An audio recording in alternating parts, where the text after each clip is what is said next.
ನಮಸ್ಕಾರ. ಫಸ್ಟ್ ನ ಮತ್ತೊಂದು ವಿಡಿಯೋಗೆ ಸ್ವಾಗತ. ಭಾರತ ಒಂದು ಜಾತ್ಯತೀತ ರಾಷ್ಟ್ರ. ಇಲ್ಲಿ ಯಾರು ಯಾವ ಧರ್ಮವನ್ನ ಬೇಕಾದ್ರೂ ಕೂಡ ಪಾಲಿಸುವ ಹಕ್ಕಿದೆ. ಆದ್ರೆ ಇದೇ ಸ್ವಾತಂತ್ರ್ಯವನ್ನ ದುರ್ಬಳಕೆ ಮಾಡಿಕೊಂಡು ಮುಗ್ಧ ಹೆಣ್ಣು ಮಕ್ಕಳನ್ನ ಪ್ರೀತಿಯ ಬೆಳಗ್ಗೆ ಬೀಳಿಸಿ ಬಡವರಿಗೆ ಆಸೆ ಆಮಿಷವನ್ನ ಒಡ್ಡಿ ಇಡೀ ದೇಶದ ಡೆಮೋಗ್ರಫಿಯನ್ನೇ ಬದಲಾಯಿಸಲು ಒಂದು ಭಾರಿ ದೊಡ್ಡ ಮತಾಂತರ ಮಾಫಿಯಾ ಸೈಲೆಂಟ್ ಆಗಿ ಕೆಲಸ ಮಾಡ್ತಾ ಇದೆ ಎನ್ನುವುದು ಇತ್ತೀಚಿನ ದಿನಗಳಲ್ಲಿ ಜಗಜ್ಜಾಹೀರಾಗಿದೆ.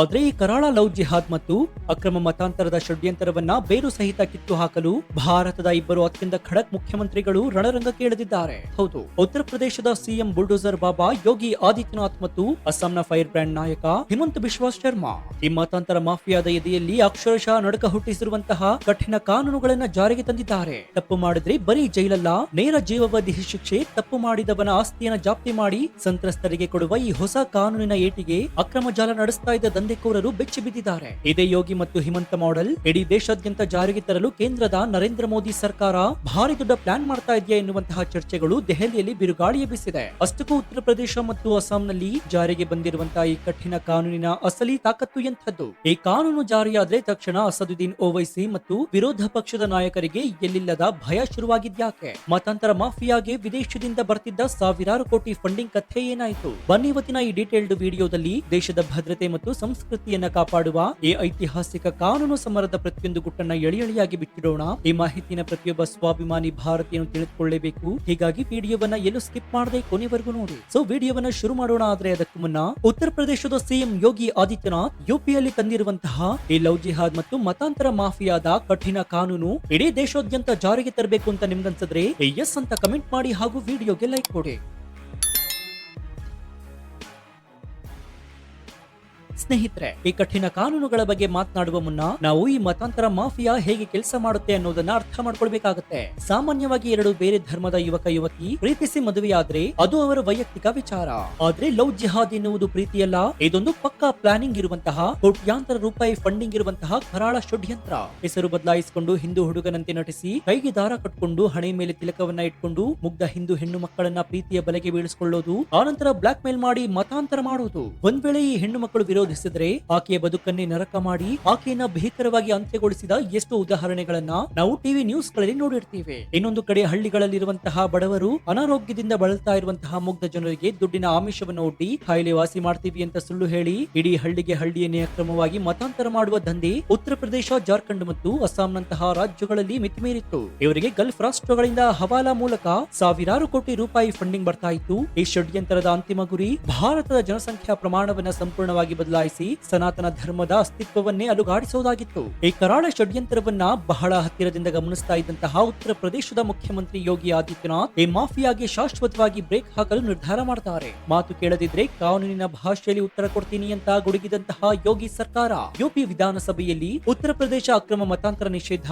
ತಿದ್ದುಪಡಿ ಮಸೂದೆ 2024 ಪಾಸ್ ಮಾಡಿತ್ತು. ಈ ಕಾನೂನು ಎಷ್ಟು ಕಠಿಣವಾಗಿದೆ ಅಂತಂದ್ರೆ ಇದನ್ನ ಓದಿದ್ರೇನೆ ದಂಧೆಕೋರರಿಗೆ ನಡುಕ ಹುಟ್ಟುತ್ತೆ. ಹೊಸ ಕಾನೂನಿನ ಪ್ರಕಾರ ಕೇವಲ ಆಮಿಷ ಒಡ್ಡಿ ಬಲವಂತವಾಗಿ ಅಥವಾ ವಂಚನೆಯಿಂದ ಮತಾಂತರ ಮಾಡಿದ್ರೆ ಅಂಥವರಿಗೆ ಮೊದಲೆಲ್ಲ ಕೇವಲ 1 ರಿಂದ 5 ವರ್ಷ ಜೈಲು ಶಿಕ್ಷೆ ಇತ್ತು. ಈಗ ಅದನ್ನ ಬರೋಬ್ಬರಿ 20 ವರ್ಷಗಳಿಗೆ ಅಷ್ಟೇ ಯಾಕಿ ಜೀವಾವಧಿ ಶಿಕ್ಷೆಗೆ ಏರಿಸಲಾಗಿದೆ. ಅಂದ್ರೆ ಒಂದು ಮುಗ್ಧ ಹೆಣ್ಣು ಮಕ್ಕಳನ್ನ ವಂಚಿಸಿ ಮತಾಂತರ ಮಾಡಿದ್ರೆ ಆತನ ಇಡೀ ಜೀವನ ಜೈಲಿನ ಕಂಬಿಗಳ ಹಿಂದೆಯೇ ಪಡೆಯಬೇಕಾಗುತ್ತೆ. ಇದು ಕೇವಲ ಶಿಕ್ಷೆಯಲ್ಲ ಸ್ನೇಹಿತರೆ, ಇದಕ್ಕಿಂತಲೂ ದೊಡ್ಡ ಬ್ರಹ್ಮಾಸ್ತ್ರವನ್ನ ಯೋಗಿ ಸರ್ಕಾರ ಪ್ರಯೋಗಿಸಿದೆ. ಅದೇ ಆಸ್ತಿ ಜಪ್ತಿ. ಹೌದು, ತಪ್ಪು ಮಾಡಿದ ದಂಧೆಕೋರನ ಆತನಿಗೆ ಕುಮ್ಮಕ್ಕು ನೀಡಿದವರ ಆಸ್ತಿಯನ್ನ ಜಪ್ತಿ ಮಾಡಿ ಆ ದುಡ್ಡನ್ನ ಸಂತ್ರಸ್ತ ಹೆಣ್ಣು ಮಗುವಿಗೆ ಪರಿಹಾರವಾಗಿ ಕೊಡುವ ಐತಿಹಾಸಿಕ ನಿಯಮವನ್ನ ಈ ಕಾನೂನಿನಲ್ಲಿ ಸೇರಿಸಲಾಗಿದೆ. ಯಾರಾದ್ರೂ ಫಾರಿನ್ ಫಂಡಿಂಗ್ ಪಡೆದು ಅಕ್ರಮ ಮತಾಂತರಕ್ಕೆ ಸಹಾಯ ಮಾಡಿದ್ರೆ ಅವರಿಗೂ ಬೇಲ್ ಸಿಗದಂತೆ ಕಾನೂನು ರೂಪಿಸಲಾಯಿತು. ಈ ಕಾನೂನು ಜಾರಿಯಾದ ತಕ್ಷಣವೇ ಉತ್ತರ ಪ್ರದೇಶದಲ್ಲಿ ಮತಾಂತರ ಮಾಫಿಯಾ ಅಕ್ಷರಶಃ ಪೆಟ್ಟಿಗೆಯನ್ನು ಸೇರಿದೆ.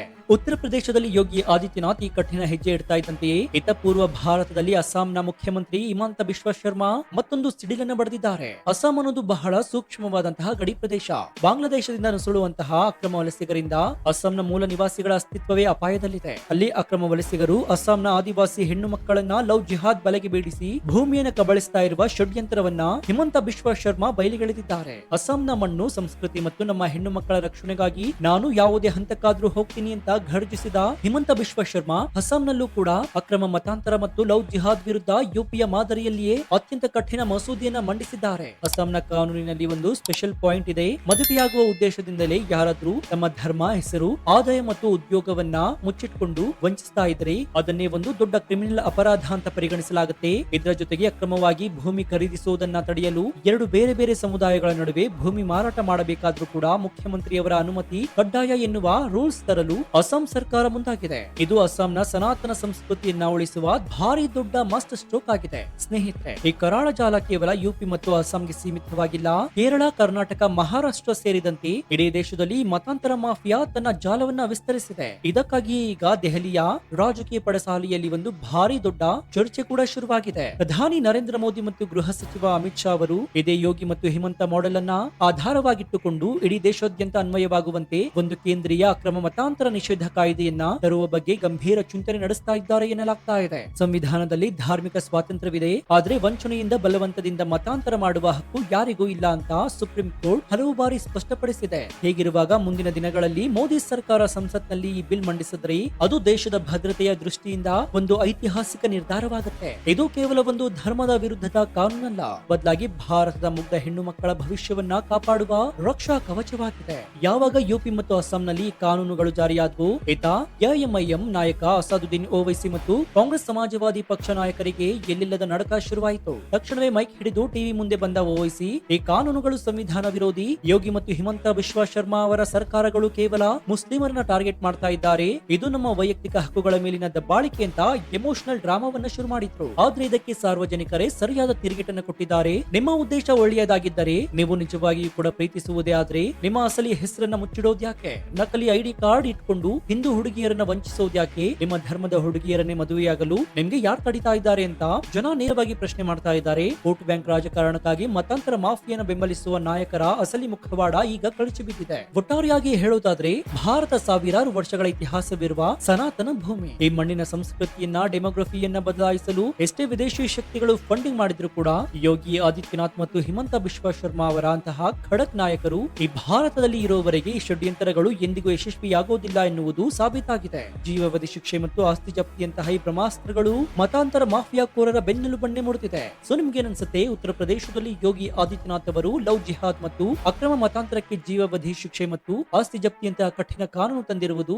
100ಕ್ಕೆ 100 ಸರಿ ಅಂತ ನಿಮ್ಗನ್ಸುತ್ತಾ? ಅಸ್ಸಾಂನ ಡೆಮೋಗ್ರಫಿ ಉಳಿಸಲು ಹಿಮಂತ ಬಿಶ್ವ ಶರ್ಮಾ ಅವರು ತೆಗೆದುಕೊಂಡಿರುವಂತಹ ಈ ಖಡಕ್ ನಿರ್ಧಾರದ ಬಗ್ಗೆ ನಿಮ್ಮ ಅಭಿಪ್ರಾಯವೇನು? ದೇಶದ ಮುಗ್ಧ ಹೆಣ್ಣು ಮಕ್ಕಳ ರಕ್ಷಣೆಗಾಗಿ ನರೇಂದ್ರ ಮೋದಿ ಸರ್ಕಾರ ಇದೇ ಕಾನೂನನ್ನ ಇಡೀ ದೇಶಾದ್ಯಂತ ಜಾರಿಗೆ ತರಬೇಕು ಅಂತ ನಿಮ್ಗನ್ಸುತ್ತಾ? ನಿಮ್ಮ ಅತ್ಯಂತ ಪ್ರಮುಖವಾದ ಲಾಜಿಕಲ್ ಮತ್ತು ಪ್ರಾಮಾಣಿಕ ಅನಿಸಿಕೆಯನ್ನ ಕಮೆಂಟ್ ಬಾಕ್ಸ್ ನಲ್ಲಿ ತಪ್ಪದೆ ತಿಳಿಸಿ ಮುಕ್ತವಾಗಿ ಚರ್ಚಿಸೋಣ.